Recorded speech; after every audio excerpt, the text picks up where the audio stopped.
Bienvenue à ce nouveau rendez-vous lecture. Au moment même où la Belgique se dote enfin d'un gouvernement après plus de 500 jours d'attente, je trouve que cette deuxième métaphore développée par Olivier Clerc vient tout à fait d'à propos, puisqu'elle s'intitule « La capitale est le pays, le pouvoir est au centre ». Dans cette métaphore, Olivier Clerc développe tous les liens qu'il peut exister entre un centre et sa périphérie. La gestion vient du centre et il y a des effets sur le global. Voilà, je vous propose une belle découverte, bonne écoute et on se retrouve juste après. La capitale est le pays. Le pouvoir est au centre.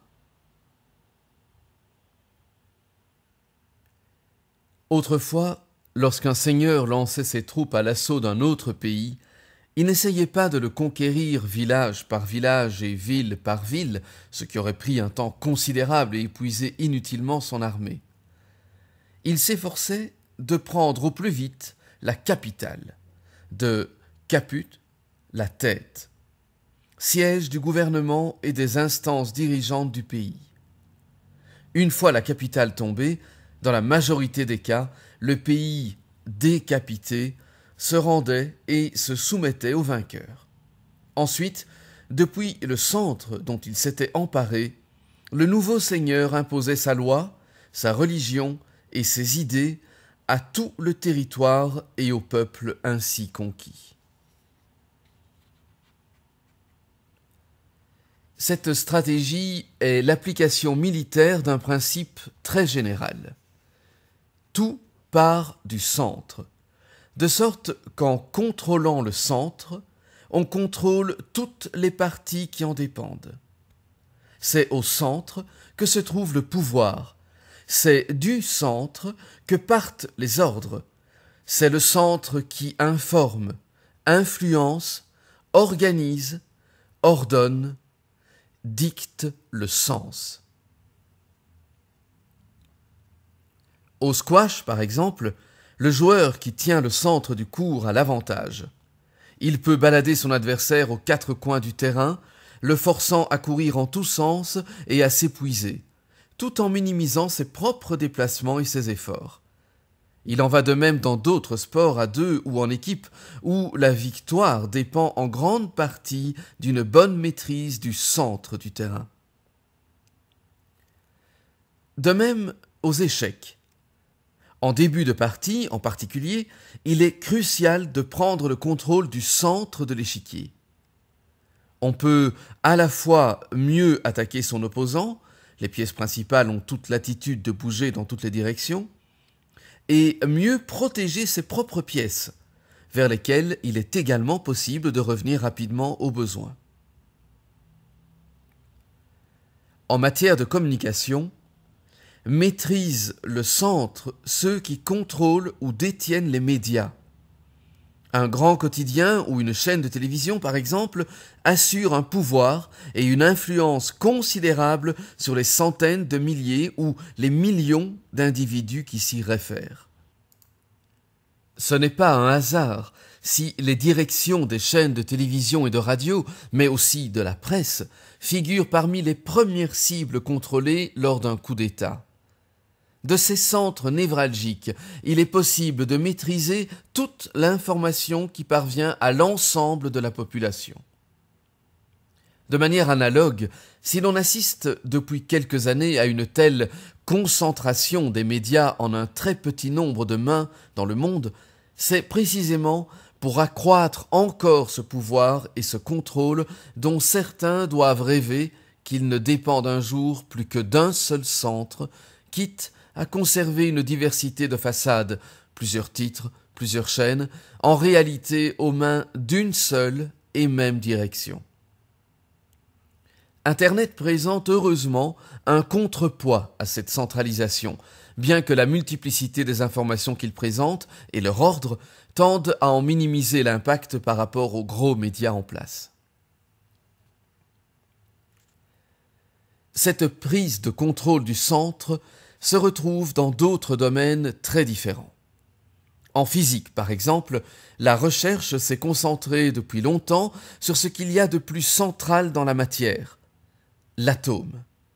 Puis, au sein de l'atome, son noyau. C'est là que se trouvent les clés de la matière, là que réside une puissance considérable, comme le démontre le pouvoir nucléaire, nucléus égale noyau, qu'on a réussi à libérer. Partie de l'observation des phénomènes les plus ordinaires et les plus évidents, la physique progresse résolument vers ce centre de la matière. Chose intéressante, nous y reviendrons tout au long de cette métaphore, ce centre se révèle de moins en moins matériel. Il est avant tout composé d'énergie, et le comportement étrange des particules atomiques, et plus encore subatomiques, a conduit plus d'un illustre physicien à s'intéresser à la littérature spirituelle du monde, et plus particulièrement d'Asie. Autre exemple. Dans un fruit, où se trouve la puissance germinative et reproductive?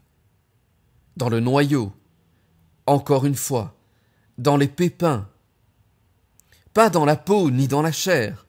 Tout le potentiel vital est concentré au milieu, où il peut rester latent très longtemps, avant que les conditions favorables lui permettent de s'éveiller et de développer toute sa puissance germinative. Les puristes argueront que dans certains fruits, les semences sont à l'extérieur, les fraises par exemple, et c'est vrai, la nature est d'une diversité incroyable. Mais nous ne cherchons pas ici à construire un système, simplement à repérer quelques principes utiles pour notre vie, même si la nature prend occasionnellement plaisir à les mettre sans dessus-dessous, comme pour nous éviter de devenir dogmatiques. Et en biologie, à quoi s'intéresse-t-on plus que tout? Au noyau de la cellule, là où se trouve le fameux ADN, le code qui détermine tout le développement des organismes. Connaître ce code, le déchiffrer, le modifier, permet de contrôler le vivant. Rien que ça. Changer quelques séquences du code génétique d'une plante ou d'un animal, et certaines de ses caractéristiques se modifient. Au risque de quelques mauvaises surprises par la suite, d'ailleurs, car les gènes ne sont pas des Legos, et nul ne peut prédire tous les changements qu'induira une modification infime de leur agencement. À leur manière, les généticiens cherchent eux aussi à prendre la capitale symbolique de la cellule. Et même s'il se révèle dangereux à manier, le pouvoir est aussi là, dans le centre. Prenons maintenant la médecine psychosomatique. Quel but poursuit-elle? Agir sur le psychisme de l'individu. Partant du principe que les problèmes qui en perturbent le bon fonctionnement sont responsables des dérèglements qui se propagent à partir de notre centre nerveux principal, le cerveau, à tous les organes et fonctions du corps. Au lieu de traiter la périphérie, le symptôme, le corps, elle vise à remonter jusqu'au centre où se trouve la cause primordiale. Comme le Seigneur de notre métaphore, si elle parvient à accéder au centre, à changer les informations et instructions qui en émanent, la médecine psychosomatique peut modifier la gouvernance du pays, la gestion du corps, et à soigner certaines maladies, comme ses résultats le prouvent amplement. De manière analogue, la plupart des disciplines spirituelles visent à permettre à l'individu de rétablir un lien conscient avec son centre le plus fondamental, le plus essentiel, au-delà même du cerveau et de la psyché ordinaire, son âme, son esprit, le principe le plus subtil qui l'anime. Celui qui y parvient, l'éveillé, l'être qui atteint l'illumination, transforme du même coup tout son être, son corps physique, son état émotionnel, mais aussi ses pensées, son mental. Ces gens-là ne courent pas les rues, c'est entendu, parce que atteindre ce centre-là ne se fait pas du jour au lendemain, mais plus on remonte haut, de centre inférieur en centre supérieur, plus les effets par cascade sont nombreux et affectent tous les niveaux de l'être. Que l'on cherche à contrôler le noyau de l'atome, celui de la cellule et l'ADN, le cerveau et la psyché, ou encore le soi, l'esprit sous sa forme la plus subtile, on retrouve sur différents plans une même tentative de prendre la capitale, de toucher le centre, le point névralgique qui, par répercussion, permet d'influencer le pays, le corps, l'individu tout entier. Toutefois, la stratégie sous-jacente de prise de contrôle du centre n'est pas toujours claire dans l'esprit de ceux qui la mettent exclusivement en œuvre dans un domaine spécifique de leur vie ou de leur activité professionnelle, sans quoi ils l'appliqueraient dans tous les aspects de leur vie au lieu de se limiter à un seul. D'où l'intérêt de la mettre en évidence ici, de manière à pouvoir en multiplier les applications dans notre vie. Quel que soit le domaine de notre vie concerné, nous pouvons faire comme le Seigneur de cette métaphore et viser immédiatement le centre, l'identifier, le faire nôtre au besoin, afin d'en utiliser les connaissances et le pouvoir qui en découlent. Nous y gagnerons en temps, en efficacité, en clarté et en impact. En voici quelques exemples. Charité bien ordonnée commence par soi-même, dit-on. Alors, posons-nous tout d'abord la question, quel est mon centre à moi? En ai-je un même? Y a-t-il quelque chose de central autour duquel gravite toute ma vie et qui, comme l'essieu d'une roue, permet à toutes les composantes et activités de mon existence de s'organiser harmonieusement autour? Autrement dit, vers quoi tend toute ma vie? Qu'est-ce qui cherche à se réaliser à travers moi? Qu'est-ce qui, au fin fond du fond, détermine mes buts, mes aspirations, ce pourquoi je me lève chaque matin? Quelle est ma mission, ma légende personnelle? C'est cela, le centre de mon existence, autour duquel tout le reste s'ordonne et s'articule. Plus j'ai conscience de mon propre centre, plus je suis du même coup sensible à ce qui ordonne toute activité à laquelle je m'intéresse, et plus je parviens ainsi à me fixer directement dessus sans me perdre dans les détails. Inversement, si je n'ai pas de centre clairement identifié, je suis comme un pays désorganisé, dont la capitale n'est pas encore fixée, tiraillé entre des dictats fluctuants, tant internes, les appels du cœur, de la tête, de l'esprit, du ventre, du sexe, qu'externes, les demandes des autres, conjoints, enfants, patrons, employés, voisins, etc. La recherche de notre centre ressemble à l'épluchage d'un oignon couche par couche, ou encore aux poupées russes dont on croit parfois avoir trouvé la plus centrale, la plus petite, avant de découvrir encore un niveau plus profond.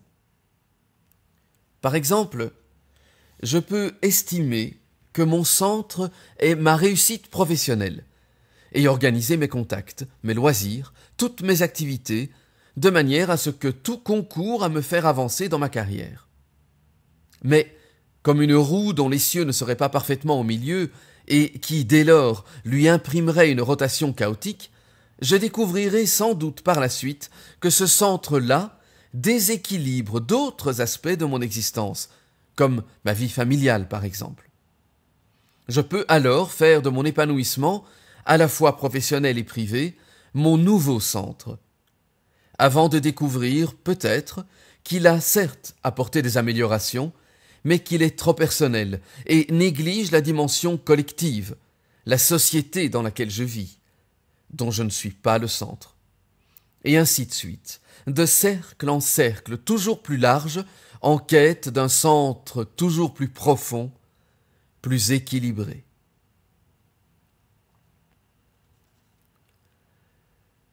L'idéal serait sans doute de chercher délibérément à se réaliser dans toutes les dimensions de notre être, sans rien négliger, de façon à ce que chaque instant de notre vie, travail, vie de famille, loisirs, vacances, sport, etc., soit une occasion de grandir, d'apprendre, d'évoluer, de réaliser tout notre potentiel. À travers ce qui ne tourne pas rond dans notre existence à telle ou telle période et au fil des ajustements que nous sommes ainsi amenés à faire, c'est un peu vers cela que notre parcours de vie nous conduit finalement. Une chose est certaine, notre centre joue un rôle déterminant puisque tout le reste, la périphérie, se positionne et s'articule plus ou moins harmonieusement en fonction de cet essieu de notre roue de la vie. Plus il est clair et conscient, plus il est stable et constant, plus chaque chose trouve sa place dans notre existence. Quelqu'un de centré est quelqu'un de concentré, qui sait faire converger tous les moyens et les ressources à sa disposition vers un but précis. Le centre donne un sens à sa vie, de même que l'essieu coordonne le mouvement de tous les rayons qui sont fixés sur lui. Quelqu'un de centré est aussi plus réceptif au centre d'autrui, aux buts, aux principes, motivations ou idéaux qui animent les autres, personnes, entreprises, associations, activités diverses. Son propre centre conscient identifie plus rapidement celui de tout ce qui l'entoure. Il existe un exercice de centrage très simple et particulièrement efficace. Au compas, dessinez un cercle parfait d'une dizaine de centimètres de diamètre sur une feuille A4 et marquez-en également très nettement le centre. Vous pouvez également copier-coller, agrandir sur Internet le symbole du soleil en astrologie, qui est précisément un cercle avec un point en son centre. Posez cette feuille devant vous, à hauteur des yeux, et concentrez-vous dessus, le regard fixé sur le point central, chaque matin pendant 5 à 10 minutes. En faisant cela, dites-vous que vous vous liez au noyau de votre être, à ce qu'il y a de plus central et d'essentiel en vous, à ce qui anime et dirige votre vie. Vous serez étonné du résultat. Au bout de quelques semaines seulement, par leur structure parfaite, les formes géométriques exercent une influence profonde sur notre être, d'où l'usage des symboles que l'on retrouve dans de très nombreuses traditions. La simple contemplation de ce cercle parfaitement centré chaque matin contribue sensiblement à clarifier et à renforcer notre propre centre. Dans le monde de l'entreprise, pour passer à un autre registre, le centre est ce que l'on appelle la mission de la société, son but, le sens même de son existence, la finalité des produits ou services qu'elle propose. En tant qu'employé, celui qui veut progresser dans une entreprise a tout intérêt à en prendre symboliquement le centre pour mieux le concrétiser dans sa tâche particulière. Plus il s'approche en pensée de ce centre et s'en approprie les principes, plus il a de chances de s'en approcher physiquement en grimpant les échelons de la hiérarchie. Le vendeur qui travaille seulement pour payer ses factures, celui qui cherche surtout à faire du chiffre, ou celui qui vend avec passion parce qu'il est convaincu de l'utilité des produits qu'il propose et de la mission de la société qu'il emploie, ne dégagent pas tous les trois la même énergie, ni avec leurs clients, ni dans leur rapport avec leurs supérieurs. Le troisième a plus de chances de se retrouver un jour chef de réseau ou directeur commercial que les deux autres. Il incarne l'esprit de son entreprise, ce qui le conduit naturellement à se rapprocher du centre, de la direction, et à assumer plus de responsabilités.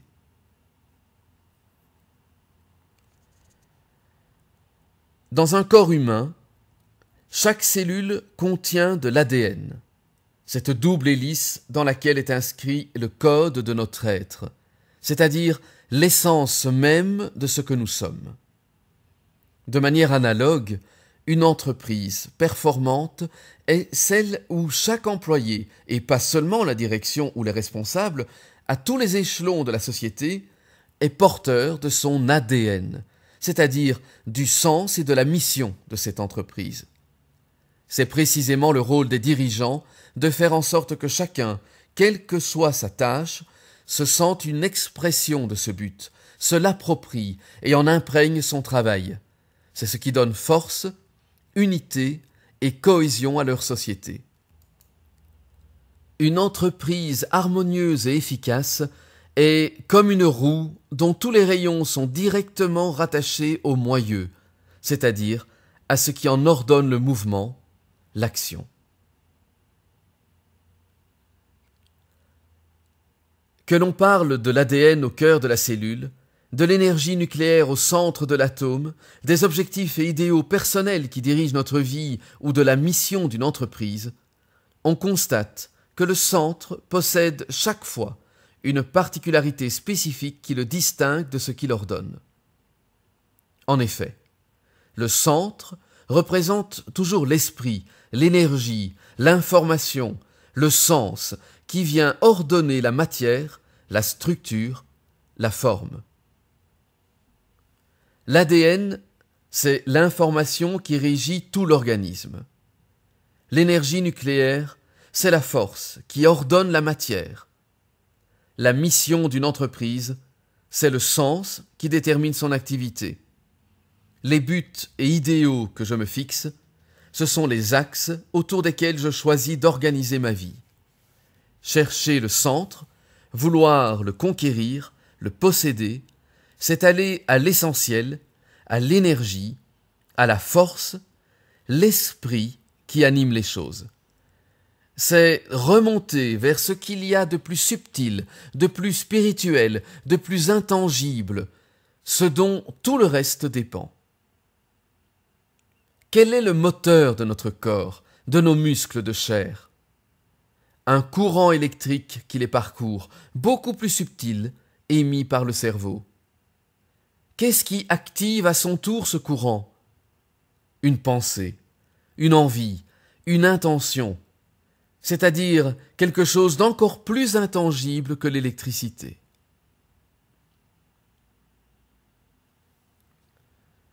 Observez un évier qui se vide. L'eau tourne, tourne, puis, quand elle arrive au centre, elle s'échappe par le bas. Symboliquement parlant, le centre permet à l'eau de passer dans un autre espace, une autre dimension. Regardez une roue qui tourne à plat. Ses rayons tournent sans fin de droite à gauche dans le plan, mais l'axe central de la roue, lui, est à la verticale. Il se situe dans un autre plan. C'est parce que l'axe est vertical et immobile que la roue peut être en mouvement à plat. Le centre, c'est la porte d'accès à une autre dimension, comme le cyclone qui aspire les choses au sol et les propulse dans le ciel, comme le cordon ombilical qui relie la mère au bébé et lui communique tout ce qu'il lui faut pour son développement. C'est par le centre que l'esprit s'incarne dans la matière, que l'information se communique à la cellule, que les ordres sont adressés à tout l'organisme. Le centre est une ouverture par laquelle se glisse l'essentiel, le subtil, l'esprit qui informe et structure le tout. Le centre, c'est encore le point de jonction entre le visible et l'invisible, entre spirituel et matériel. C'est symboliquement, mais aussi littéralement parlant, la pupille de l'œil par laquelle pénètre la lumière intangible qui forme une image bien concrète sur notre rétine. C'est en quelque sorte le lieu où les choses s'incarnent, prennent forme, informent et passent du virtuel, du potentiel, au réel. Prendre le centre, c'est donc contrôler cette ouverture, ce lieu de passage entre ces deux plans, l'idée et sa réalisation, le possible et le manifeste, et donc pouvoir exercer le maximum d'influence sur ce qui va effectivement s'incarner, se réaliser dans la matière. Imaginez qu'un arbre soit malade. Allez-vous le soigner feuille après feuille, branche après branche, c'est-à-dire vous occuper de toute la périphérie de l'arbre, ou plutôt tenter d'introduire dans la sève qui parcourt son tronc, c'est-à-dire en son centre, un remède qui puisse ensuite se propager à tout son feuillage? Dans tous les domaines, il en va de même. Avoir une action sur le centre est le moyen le plus efficace d'avoir un impact sur le tout. C'est aussi, plus prosaïquement parlant, le principe de la pyramide de Champagne dont il suffit de remplir la première coupe au sommet pour que toutes celles en dessous finissent par se remplir à leur tour. La capitale que prend le Seigneur de notre métaphore n'est donc pas seulement ni même essentiellement un lieu géographique, rarement situé au centre réel du pays d'ailleurs, c'est avant tout un centre stratégique et névralgique d'où partent les ordres, les lois, le pouvoir qui assure l'unité et la cohésion d'un pays. Ce n'est pas un hasard si tant de forteresses étaient construites en haut de collines, de montagnes, voire de falaises.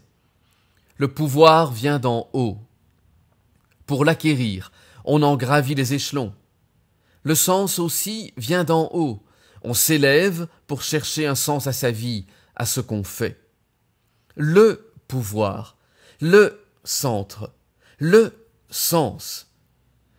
Le singulier indique justement qu'on a quitté la multiplicité, la diversité, la confusion, pour atteindre l'unité.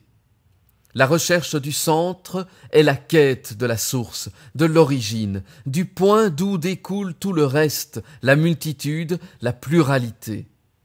En physique, en biologie, en psychologie, on s'efforce donc de comprendre d'où viennent la vie, la matière, le sens, la conscience.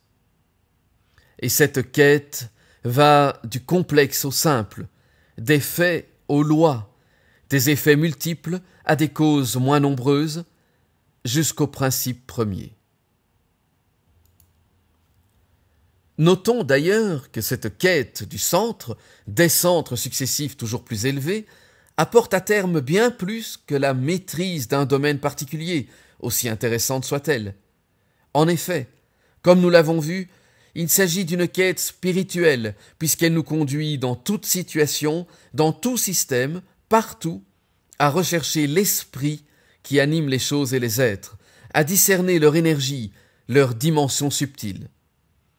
À la longue, cette attitude nous pousse progressivement à nous détacher des formes, à dépasser les apparences, à ne plus nous identifier à une structure ou à un système particulier, pour percevoir l'énergie spirituelle commune qui les anime sous leur infinie diversité. Plus on s'identifie au centre, plus on comprend tout ce qui lui est relié. Regardez une roue de vélo tourner. Certains rayons semblent monter, d'autres descendre. Certains partent vers la gauche, d'autres vers la droite. C'est le centre de la roue qui permet de comprendre comment ces mouvements apparemment contradictoires contribuent en réalité à sa rotation harmonieuse. Dans le corps humain coexistent des organismes aérobies et anaérobies. Le milieu vital des uns est létal pour les autres, mais ils contribuent pourtant ensemble à notre vie et à notre santé, parce que leur activité est orchestrée par un même centre. Là où une vision superficielle discerne des incompatibilités, des conflits, des oppositions, la perception du centre permet souvent de voir la complémentarité, l'interconnexion, l'interdépendance. Dans les initiations chamaniques d'hier et d'aujourd'hui, comme dans le travail en état de conscience modifié que permettent diverses formes actuelles de thérapie expérientielle, note de bas de page, sur ce sujet, lire notamment les œuvres du docteur Stanislas Grof, qui a passé 50 ans à explorer la conscience humaine, et en particulier ses 2 derniers ouvrages, Quand l'impossible arrive et L'ultime voyage, aux éditions Trédaniel. Fin de note de bas de page. L'un des objectifs poursuivis était précisément de permettre au jeune initié d'extirper momentanément sa conscience de lui-même, de son corps et de son ego, et de la dilater jusqu'à atteindre une identification avec d'autres formes de vie, voire avec la nature, la terre ou le cosmos tout entier. Après avoir ainsi atteint le centre même d'où émane toute vie, toute conscience, avec ce que d'aucuns nommeraient le divin sans toutefois lui attribuer de forme particulière, l'individu ne pouvait plus jamais se contenter de la perception limitée qui était la sienne auparavant. Même s'il ne conservait pas à chaque instant la conscience du centre, acquise au cours de son initiation, le seul fait de l'avoir vécu modifiait à jamais sa perception de lui-même au sein du cosmos et de son rapport avec tout ce qui vit à la surface de la planète. Au-delà de nos objectifs personnels et professionnels, il existe en nous une quête de sens, une quête de centre, consciente ou non, qui influence un grand nombre de nos choix. En prenant l'habitude de toujours viser le centre dans tout ce que nous faisons, nous développons consciemment cette fonction qui nous permet ensuite d'infuser plus de sens et de conscience dans tout ce que nous entreprenons. Plus on remonte vers un centre toujours plus élevé et plus vaste, plus on peut ensuite redescendre dans le concret et embrasser la diversité des gens, des situations, des choses, avec une compréhension plus large. Je comparerai cela, pour terminer, à un phénomène qui m'avait frappé les premières années de mon installation en France, voilà plus de 20 ans. Le passage obligé par Paris. J'étais en effet étonné de constater que presque tous mes amis et collègues avaient à un moment ou un autre étudié ou travaillé à Paris, quel que soit l'endroit où ils avaient grandi. Il y avait là, à mes yeux, quelque chose de symbolique, comme un rituel culturel. Être monté à Paris, qu'on y vienne du nord ou du sud d'ailleurs, avoir vécu la vie du centre avant de revenir d'où on était parti ou de s'installer ailleurs, en province, à la périphérie. Peu de pays au monde, d'ailleurs, sont structurés aussi fortement que la France autour d'une capitale. De manière analogue, quelque chose en nous aspire à ce passage obligé par le centre, par notre capitale spirituelle, par ce lieu où tout converge et prend sens, une expérience à laquelle chacun peut ensuite donner le nom qu'il veut. Peu importe les appellations, seul compte ce chemin personnel qui nous permet de sortir momentanément de nos limites existentielles, d'atteindre l'essentiel et de revenir ensuite à nos habitudes, enrichis d'une nouvelle perspective. J'espère que cette deuxième métaphore développée vous aura plu. Peut-être sera-t-elle au centre de vos futures réflexions et si vous aimez ce livre et que vous avez envie de le posséder, eh bien vous devrez bien sûr vous rendre dans un centre commercial. En tout cas, je vous donne rendez-vous très bientôt pour la suite de ce livre et peut-être aussi d'autres vidéolectures. Si vous aimez ces vidéolectures, pensez à liker, à partager, parler de mes vidéos et abonnez-vous. En tout cas, à très bientôt et un grand merci d'avance.